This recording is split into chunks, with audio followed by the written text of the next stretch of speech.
Welcome to SciTech Culture with Steve Kern and Ben Warner, where we examine science, technology, and culture in the 21st century. Visit our website at scitechculture.com. All right, so we have a week off. We think nothing much could happen in the world, and then this frivolous thing at the Oscars happens. With well, it's not frivolous in the sense of what happened, and it's and we'll go through all its discussion, Steve. But there are bigger things happening in the world, and the fact that this Will Smith slap seemed to dominate the all the news coverage, etc., was just sad. But before we get into that, though, I did want to just take a mention to sort of examine, if you want to say, how far it's fallen in terms of the Oscars, etc. Because I was thinking of the 90s, when everyone was celebrating when someone like, say, Spielberg won his first Oscar for best director or whatever, or when Lord of the Rings gets best picture, and you feel like, yeah, those pieces of art deserved it. And it was at a time when the Oscars were celebrated in a big way by the public. And obviously, I was thinking about this in context of, say, the last 5 years or so. The Oscars have really gone downhill. I don't think anyone cares about them anymore, and I think it's kind of dovetailed in with where celebrity culture's gone in the last 5-10 years or so, where I think newer generations are not really caring as much about what celebrities are doing, because it's all about Instagram influencers or whatever else. But the thing that that really, I just found all of this foul on so many levels. Before we get into what actually happened, I was convinced there for a while that the whole thing was staged, because I figure, well, they're all actors. You and me both, Ben. And I was thinking, well, what better way to get ratings up for the Oscars coverage than to create a TikTokable meme of one guy slapping another on stage and having a go all around the world. Everyone knows what the Oscars are now, don't they? Well, that's right. Getting back to your intro there, Ben, look, COVID has killed, I think, Hollywood. The films are generally not like they used to be. Let's just leave it at that, to be polite. And the whole idea of the Oscars has been superseded now by technology. So once upon a time, 50 years ago, or the golden era, you saw your actors on the silver screen, and then your one chance to see them live was at the Oscars, because the rest of the time they weren't being followed by the paparazzi, they weren't posting on Insta. Now they're everywhere. So seeing them live has very little relevance, unless, of course, someone smacks the shit out of the other one. So, look, I wouldn't suggest for a second that it was staged, because I think now that I've had a week to look at it, and why I wasted the time, I've got no idea. But I think it just describes something else. I think the most concerning thing is in our time doing this podcast and Fist Chat before it, how many times we've seen jumping the shark, and in recent years it just happens more and more and more, and surely it's a sign that we're at the end of days. Absolutely. I mean, jumping the shark is such a perfect metaphor for this, because, again, after I got over it's all staged because, they're not clever enough to do that, and analysing just how it really kind of, on so many levels. So you've got Will Smith slapping a comedian on stage. What precedent does that set for comedians on stage being able to tell a joke, when a lot of what comedians do is roasting people? If you were in a normal club and someone went up and slapped the comedian, they'd be thrown out on their ass straight away by security. But no, because he's Will Smith, he's allowed to, sit there and still accept his award, still be clapped, and, you got a standing ovation when he... And it's how does any of that ever happen? I thought it would have stopped the show right there and then.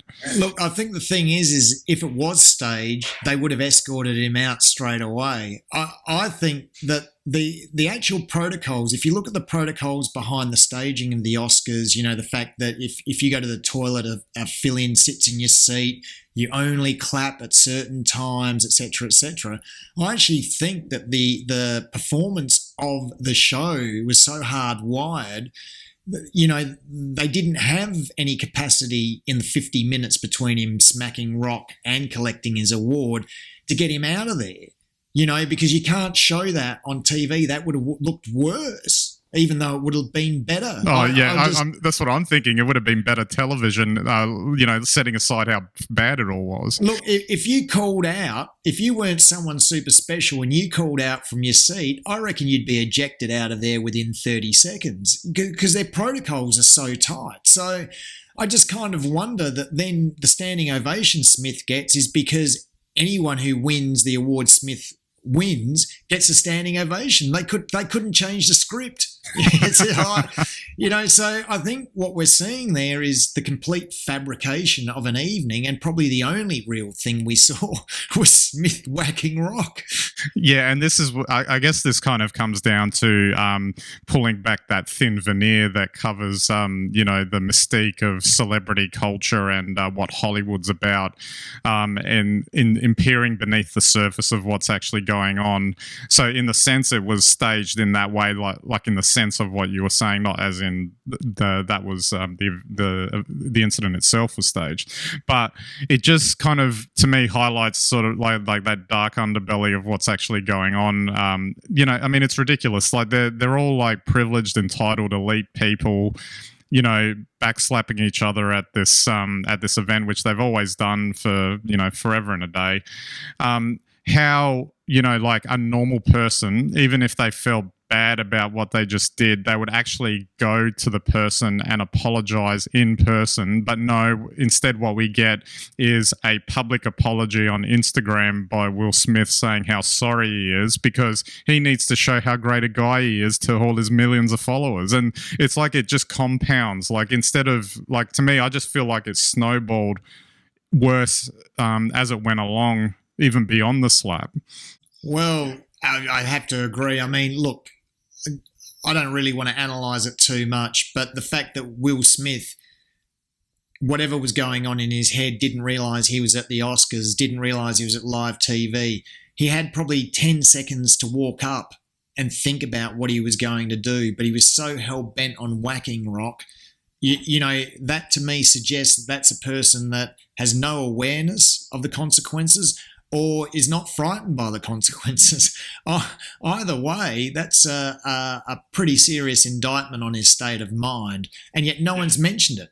Everyone's just sort of going, "Oh, it's violence. We don't condone that." It's like, man, like that's not just violence. That's just almost like insanity. but I mean, I'd be pleading temporary insanity if I was Will. But I mean, look. Jada's lucky enough, I think, even though she has a medical condition, which it is technically, but I mean, she's lucky enough to look good with that condition, I think, compared to some other people that might suffer it. What impact that's having on people very conscious of their image, who knows? I mean, and what's going on in their relationship, who knows? But it must be something very, very obviously, flashpoint. But gee, it's still hard to understand what was going on there.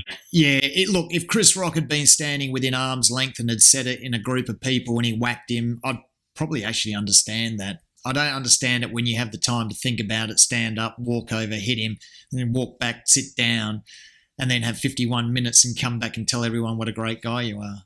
It's crazy. It just doesn't work.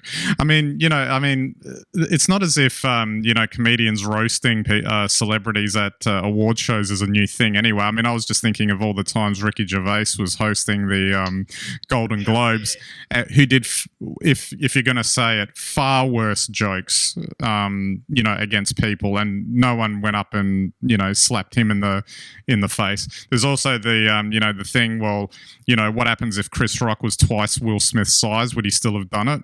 And all that sort of stuff. Yeah, I don't know. I've got to say, though, wasn't Chris Rock amazing? I mean, he got a fair old whack and he didn't skip a beat. Yeah.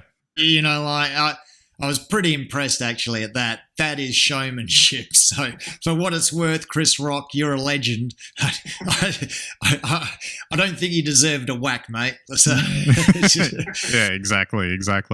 I guess more broadly, to me, I think. I mean, I kind of mentioned it before, but I think it is kind of that indictment of what celebrity culture is that I think there's been a perception through the decades that we put these people up on pedestals. They kind of inhabit a space where apparently we should be listening to them, listening to what they have to say, take them seriously on whatever issues that they raise. And I'm not saying that, some celebrities have, endorsed causes and maybe they've invested themselves enough into a particular cause or a topic or a piece of knowledge or science or whatever that they want to back and sort of they know what they're talking about, but a lot of them simply don't, and I think if nothing else this entire debacle really just highlights that they don't really deserve that level of admiration and sort of reverence for all this. Yeah. I'll give you an adjunct to this. On the morning TV that morning, I saw an interview with Sean Penn. I don't know if you saw it. He was absolutely pillarising the Academy because he's making a documentary about the Ukraine right now in true Sean Penn fashion. And hilariously, I guess, with the Will Smith incident that came after, unscripted, how could he have known? What he actually said was that if the Academy didn't cross to Volodymyr Zelensky during the awards to give airtime to the Ukraine, he would smelt down his Oscar in public as a protest. Now, we haven't heard from him since. Maybe he's as shocked about the Will Smith thing, but I think it plays to your point. People are trying to leverage themselves on this and trying to make things big out of this. And my God, I don't know where to now for the Oscars. It's a bit like American politics after Trump. They're going to have to all have a reality check pretty soon. I guess Chris Rock got his live on stage. Absolutely. And I mean, for me, it's a reminder of, I guess, how disappointing it all is because the two of us had, experiences making films and obviously back in the day wanting to be a part of that industry. And I actually was thinking to myself this week, say if we had, gotten in there and gotten to that level or whatever, would it actually be fun right now to be a part of all of that? Well, I would have been laughing all the way through the Oscars this year. That's for sure. They would have kicked me out for not following the script. Absolutely. And yeah, I just don't know. I see a lot of. I've seen a lot of discussion online. Is cinema dead? Is film dead or whatever? Technically, I don't think it's dead in the sense that they create 3 hour pieces of entertainment and they screen it in a place you have to drive to, where it's on a big screen. So technically, yes, it's still going. But I think that all of this is kind of we're picking on the Will Smith thing, but I think it just kind of highlights a whole, if you think of it in a more macro term, it just doesn't have the cultural relevance anymore when there are so many other challenges in the world, so many more important things in the world. And I guess, there always was, but I guess maybe in the past they might have been able to, speak to it in a more authentic way. Whereas now they just don't have a place in it anymore. And they all kind of, to be honest, after watching all of that, they all look like a bunch of buffoons, really. Rich buffoons. Couldn't agree with you more, Ben. So anyway, stick to streaming, guys. You can sit on your TV and just watch some good stuff online. And watch out for Sean Penn smelting his Oscar in public. I think that'll be a show worth watching too. He'll certainly be doing it as part of his documentary. And if he can do it in a minute, chuck it onto TikTok and it'll get all around the place, I'm sure. Absolutely. Well, I don't know what more we can say about it, Steve, other than it was just a really odd cultural moment, and it just it didn't deserve its place in terms of media coverage and whatever else, despite the fact that it's obvious clickbait and it's like red meat for media sources, etc. Because and it's probably still not going to end. I think there was something today about Will Smith resigning from the Academy, so I'm sure there's probably going to be airtime for this for another week, and it's just a sad indictment of, I don't know what it is if something like this has this level of apparent importance. I have to agree with you again on that. I've got nothing else to say. Absolutely. All right, we might wrap it up there. So don't forget to check out our website, scitechculture.com. You can get all of our links and content there. Watch our episodes, YouTube, Vimeo, RSS feeds, and watch us on any and all of your devices. And we greatly appreciate your visits to our website. All right, so that's it for this episode. We'll catch you next time.